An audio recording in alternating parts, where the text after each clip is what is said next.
இந்த வீடியோ நேற்று எடுத்தது. நேற்று அமாவாசைங்கிறதுனால பூஜைக்கு நிறைய பூக்கள் தேவைப்படும்னு சொல்லிட்டு காலையிலேயே மாடி தோட்டத்தில் உள்ள பூக்களை பறிக்கிறதுக்காக போயிட்டேன்.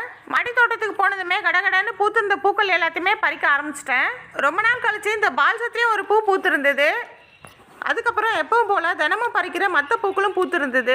மாசி பத்திரிகையில தொட்டி நிறைய படர்ந்து இருந்தது. சரி, அதையும் கொஞ்சம் பூஜைக்காக எடுத்துக்கிட்டேன். நல்ல வாசனையா இருக்கும். சாமந்தி செடியில பூக்கள் கொஞ்சம் கம்மியாயிடுச்சு. தினமும் பறிச்சுட்டு இருக்கிறதுனால நேற்று கொஞ்சம் பூக்கள் தான் கிடைச்சது. கீழே பூக்கள் எல்லாம் பறிச்சுட்டு அதுக்கப்புறம் மேல் மாடியிலயும் கொஞ்சம் பூக்கள் பூத்திருந்தது. அதையும் பறிச்சு எடுத்துக்கிட்டேன். நேற்று பூஜை வேலையெல்லாம் கொஞ்சம் இருந்ததுனால மாடி தோட்டத்தில் மற்ற எந்த வேலையும் காலையில செய்யல. பூக்களை மட்டும் தான் பறிச்சு எடுத்துட்டு போனேன். மற்ற வேலை எல்லாத்தையுமே சாயந்தரம் வந்து செஞ்சுக்கலாம்னு சொல்லி விட்டுட்டேன். பறிச்ச பூக்கள் எல்லாத்தையுமே எடுத்துட்டு கீழே போயிட்டேன். அதுக்கப்புறம் அது எல்லாத்தையுமே கட்டி சாமிக்கும் போட்டு விட்டாச்சு. பூஜை முடிச்சுட்டு அதுக்கப்புறம் ஒரு சாயந்தரம் ஒரு 4 மணிக்கு மேலதான் மாடி தோட்டத்துக்கு போனேன். இலைகள், தேவையில்லாத களை செடிகள் எல்லாத்தையுமே பிடுங்கி போட்டுட்டு அப்புறம் செடிகளுக்கு நீலமில கலந்த தண்ணியை ஊற்றி விட்டுட்டு கீழே வந்தாச்சு.